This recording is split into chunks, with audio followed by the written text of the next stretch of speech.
നമ്മളെ ചിക്കൻ വെളിച്ചെണ്ണയിൽ തന്നെ ഫ്രൈ ചെയ്ത് എടുക്കണം കേട്ടോ.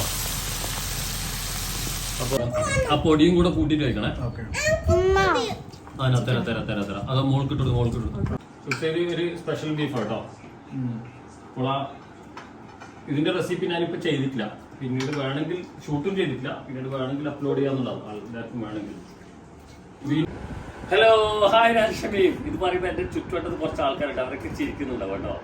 എന്നാലും കുഴപ്പമില്ല. പിന്നെ ഇത് ഇപ്പൊ ഉള്ള 6 ഏടാ ഇപ്പൊ ഉണ്ടാക്കുന്ന റെസിപ്പി എന്ന് പറയുന്നത് പിന്നെ ഓൾറെഡി ഷൂട്ട് ചെയ്തെല്ലാം കഴിഞ്ഞതാണ്. നമ്മുടെ ചിക്കനിൽ വരുന്ന സിമ്പിൾ റെസിപ്പിയാണ്, വളരെ ഈസിയാണ്, പക്ഷെ നല്ല ഹൈ ടേസ്റ്റ് ഉള്ള നല്ല അടിപൊളി സാധനം. ഇത് ഫ്രൈ ചെയ്യുമ്പോൾ നമ്മൾ ശ്രദ്ധിക്കേണ്ട ഒരു സംഭവം എന്ന് പറയുന്നത് വെളിച്ചെണ്ണയിൽ തന്നെ ഫ്രൈ ആക്കുക, വേറെ ഒരു ഓയിൽ ഉപയോഗിക്കരുത്. അപ്പോൾ നല്ല വെളിച്ചെണ്ണയിൽ തന്നെ ഫ്രൈ ആക്കുക. അതേപോലെ തന്നെ അതിൻ്റെ കൂടെ ഒരു തേങ്ങേൻ്റെ ഒരു കൂട്ടും കൂടെ ഉണ്ട്, അതും കൂടെ അതിൻ്റെ കൂടെ ആഡ് ചെയ്യുക. പരമാവധി നിങ്ങൾ ഇപ്പോൾ ഞാനിപ്പോൾ ചെയ്യുന്നത് ചെറിയ കോഴി, ഫുൾ കോഴിയാണ്. പക്ഷെ അതിന് പകരം നിങ്ങൾക്ക് ചെറിയ ചെറിയ പീസസ് കോഴികളാണെങ്കിലും ഇത് തന്നെ യൂസ് ചെയ്താൽ മതി, സെയിം റെസിപ്പി തന്നെ യൂസ് ചെയ്താൽ മതി. അപ്പോൾ ഫുൾ കോഴി ആണെങ്കിലും ഈ റെസിപ്പി തന്നെ യൂസ് ചെയ്യാം. അപ്പോൾ എന്തായാലും നമുക്ക് അന്ന റെസിപ്പിയിലേക്ക് പോകാം അല്ലേ. അതിന് വേണ്ടിയിട്ടുള്ള മുളക് പൊടി ഇട്ട് കൊടുക്കാം. അപ്പോൾ 500 ഗ്രാമിന് കൊടുക്കണമെങ്കിൽ 2 ടീസ്പൂണ് മുളക് പൊടി, ഒരു 3/4 ടീസ്പൂണ് മല്ലിപ്പൊടി, ഒരു 1/4 ടീസ്പൂണ് മഞ്ഞൾപ്പൊടി. മുളക് പൊടി ഒന്നുകൂടെ വേണ്ടി വരും, അത് കുറച്ച് വേണ്ടിയിടാം. ഇപ്പോൾ 1 ടീസ്പൂണോളം കുരുമുളക് പൊടി, അതുപോലെ തന്നെ 1/2 ടീസ്പൂണോളം ഇത് എന്താ പറയുക ജീരകപ്പൊടി, ചെറിയ ജീരകമാണ് കേട്ടോ. അപ്പോൾ മുളക് പൊടി 1 ടീസ്പൂണും കൂടെ ഇട്ട് കൊടുക്കാം. പിന്നെ ആവശ്യത്തിനുള്ള ഉപ്പിട്ട് കൊടുക്കും. മുളക് പൊടി എന്ന് പറയുമ്പോൾ നമ്മൾ കാശ്മീരി ചില്ലി ഉപയോഗിക്കുന്നത് കേട്ടോ. അപ്പോൾ ആവശ്യത്തിനുള്ള ഉപ്പും കൂടി ഇട്ട് കൊടുക്കാം. പിന്നെ അതിലേക്ക് കുറച്ച് അരിപ്പൊടി ഏകദേശം 1 ടീസ്പൂണിൻ്റെ അടുത്ത് കേട്ടോ, അധികം വേണമെന്നില്ല, കുറച്ച് ജസ്റ്റ് ഒന്ന് പിടിക്കാൻ. പിന്നെ എന്നിട്ട് വെളിച്ചെണ്ണ ഒഴിച്ച് കൊടുക്കാം. എന്നിട്ട് കുറച്ച് വെള്ളവും, വെളിച്ചെണ്ണ മാത്രം പോരാ, കുറച്ച് വെള്ളവും കൂടെ അതിലേക്ക് മിക്സ് ആക്കിയിട്ട് നമുക്കൊന്ന് കുറച്ച് വെള്ളം ഒഴിച്ചിട്ടുള്ളൂ. എന്നിട്ട് ഇതൊന്ന് മിക്സ് ചെയ്യാം. ചെറിയ കോഴിയാണേ, വലിയ കോഴിയല്ല, അതുകൊണ്ട് ഇത്ര കുറച്ച് മസാല. നിങ്ങൾ ചെറിയ ക്വാണ്ടിറ്റി, നമ്മളിപ്പോൾ ഒരു 1/2 കിലോ കോഴിയൊക്കെ മാരിനേറ്റ് ചെയ്യുമ്പോൾ 1/2 കിലോൻ്റെ താഴെ കേട്ടോ. ഇനി ഇത് കഴിഞ്ഞിട്ട് ചെറിയൊരു മിക്സിങ് കൂടെ ഉണ്ട്, അത് ഇതേ മസാല വെച്ചിട്ട് തന്നെ. അപ്പോൾ ഇനി കോഴിയിലേക്ക് നമുക്ക് മിക്സ് ചെയ്യാം. ഇതാണ് കോഴി, നമ്മൾ സ്പ്രിംഗ് കോഴിയൊക്കെ എടുക്കുന്നത്. ഇത് ചെറിയ കോഴി കേട്ടോ, സ്പ്രിംഗ് കോഴി ആ ഒരു കൈൻഡ് ഓഫ് ഇതാണ്. അപ്പോൾ ഇതിലേക്ക് നമുക്ക് മാരിനേറ്റ് ചെയ്യാം. ഞാനൊന്ന് കീറിലൊന്നും ഇടുന്നില്ല അധികം, എന്നുവെച്ചാൽ കാരണം അന്ന് ചെറുതാണ്, പൊട്ടിപ്പോണ്ടെന്നുള്ളവർക്ക് ആണ് ചെയ്യാത്തത്. ചെറിയൊരു കീറിൽ വേണമെങ്കിൽ ഇവിടെ മാത്രം കൊടുക്കാം. പിന്നെ ഉള്ളിലേക്ക് നമുക്ക് മാരിനേറ്റ് ചെയ്യാം. ഇപ്പോൾ നമ്മൾ മാരിനേഷൻ കഴിഞ്ഞു. ഇതൊരു 1/2 മണിക്കൂർ മിനിമം നമുക്ക് വെക്കാം, അതിന് ശേഷം മാത്രമേ നമ്മൾ ഫ്രൈ ആക്കുന്നുള്ളൂ. അപ്പോൾ ഇതാ ഞാൻ ആ മസാലയിലേക്ക് കുറച്ച് തേങ്ങ ഇട്ടിട്ടുണ്ട്, അതുപോലെ തന്നെ കുറച്ച് കറിവേപ്പിലയും. ഇതൊന്ന് മിക്സ് ചെയ്തെടുക്കുക. നന്നായിട്ട് മിക്സ് ചെയ്യുക. എന്നിട്ട് നമ്മൾ കണ്ടില്ലേ, ഇതും മാറ്റി വെക്കാം. ഫുള്ള് നല്ല മസാല മിക്സ് ചെയ്തിട്ടുണ്ട്, ഇത് നമുക്ക് മാറ്റി വെക്കാം. നമ്മളെ ചിക്കൻ വെളിച്ചെണ്ണയിൽ തന്നെ ഫ്രൈ ചെയ്ത് എടുക്കണം കേട്ടോ. അപ്പോൾ പിന്നെ തീ നല്ല കൂട്ടി വെക്കുക. എന്നിട്ട് നല്ല ചൂടായി കഴിഞ്ഞാൽ മാത്രം തീ കുറച്ച് വെക്കാം. ചൂടായിട്ട് തീ കുറച്ച് വെക്കുക. തീ കുറച്ചതിന് ശേഷം മാത്രം നമ്മുടെ കോഴി ഇതിലേക്ക് ഇട്ട് കൊടുക്കുക കേട്ടോ. അപ്പോൾ അതിൻ്റെ ഇടയിൽ നമ്മൾ നേരത്തെ മാരിനേറ്റ് ചെയ്ത് വെച്ച ആ കോക്കനട്ട് ഇല്ലേ, അത് ഇവിടെ തന്നെ ഉണ്ട്, അത് ഇട്ടിട്ടില്ല. അത് നമ്മുടെ കോഴി ഏകദേശം ഒന്ന് ഫ്രൈ ആയി വന്ന് കഴിഞ്ഞാൽ നമുക്ക് ഇതൊന്ന് അതിലേക്ക് ആഡ് ചെയ്ത് കൊടുക്കാം കേട്ടോ. ഏകദേശം ഒന്ന് ഫ്രൈ ആയി വന്നാൽ നമ്മൾ അങ്ങോട്ടേക്ക് ഒന്ന് ഫോൾഡ് ചെയ്ത് കേട്ടോ. അപ്പോൾ ഒന്ന് ഫോൾഡ് ചെയ്ത് പിന്നെ ഫ്ലെയിം നിങ്ങൾ നോക്കണം കേട്ടോ, തീ കുറഞ്ഞ എണ്ണ കുടിക്കുന്ന വിധത്തിലേക്ക് അവര്.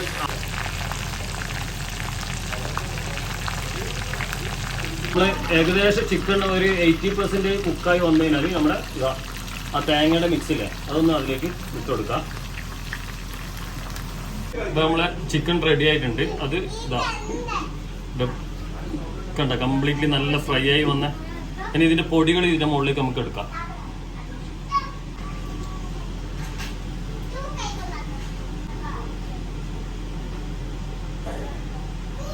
ഞാനൊരു വീഡിയോ നിങ്ങൾ ചെയ്യുന്നുണ്ട്, പക്ഷേ നിങ്ങളെ ഹിഡൻ സീക്രട്സ് പോകുന്നുണ്ട്. അപ്പോൾ പൊടികൾ ഇതിൻ്റെ മുകളിലേക്ക് തന്നെ ഇട്ട് കൊടുക്കാം കേട്ടോ. കുറച്ച് പിന്നെ വെളിച്ചെണ്ണയും അതിൻ്റെ മുകളിലേക്ക് തന്നെ ഉണ്ടാവും.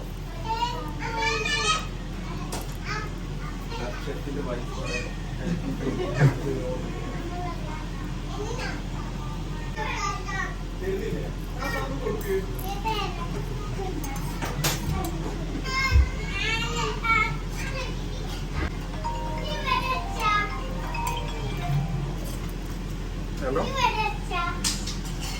ഹലോ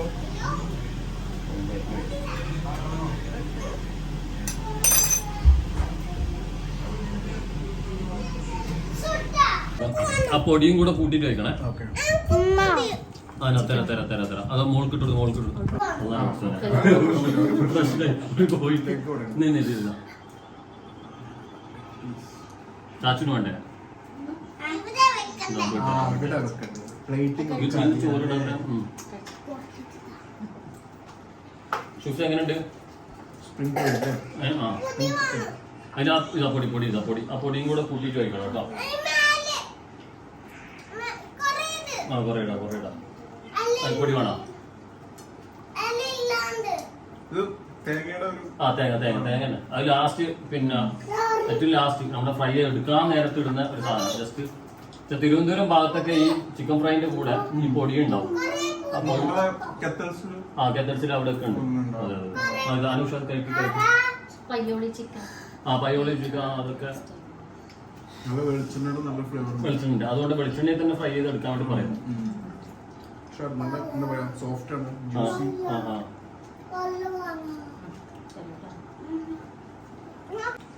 ഒരു സ്പെഷ്യൽ ബീഫ് കേട്ടോ. ഇതിന്റെ റെസിപ്പി ഞാനിപ്പോ ചെയ്തിട്ടില്ല.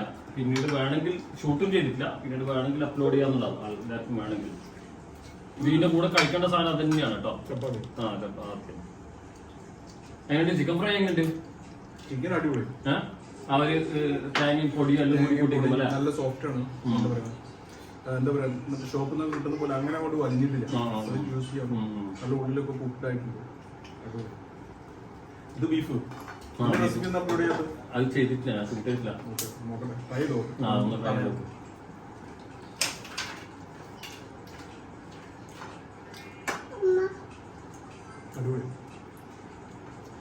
നീ നാടൻ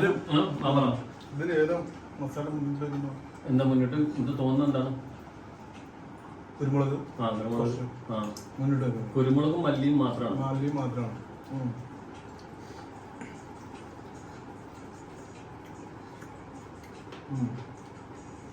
തനി നാടൻ ഐറ്റം. അവിടെ കിട്ടാൻ വളരെ ബുദ്ധിമുട്ടാണ്. അപ്പൊ നമുക്ക് നല്ല പോയി പറയാം. ഇതിന്റെ റെസിപ്പി പിന്നീട് അപ്ലോഡ് ചെയ്യാം. തീർച്ചയായിട്ടും അപ്ലോഡ് ചെയ്യുന്നതാണ്. അപ്പൊ ഈ ഫുഡിന്റെ കണ്ടിന്യൂ എന്ന് പറയുന്നത് മുന്നത്തെ എപ്പിസോഡിലുള്ള ബിരിയാണിന്റെ കണ്ടിന്യൂ ആണ്. അപ്പൊ അത് കഴിഞ്ഞിട്ടാണ് ഇത് അപ്ലോഡ് ചെയ്യുന്നത്. അപ്പൊ എല്ലാവരും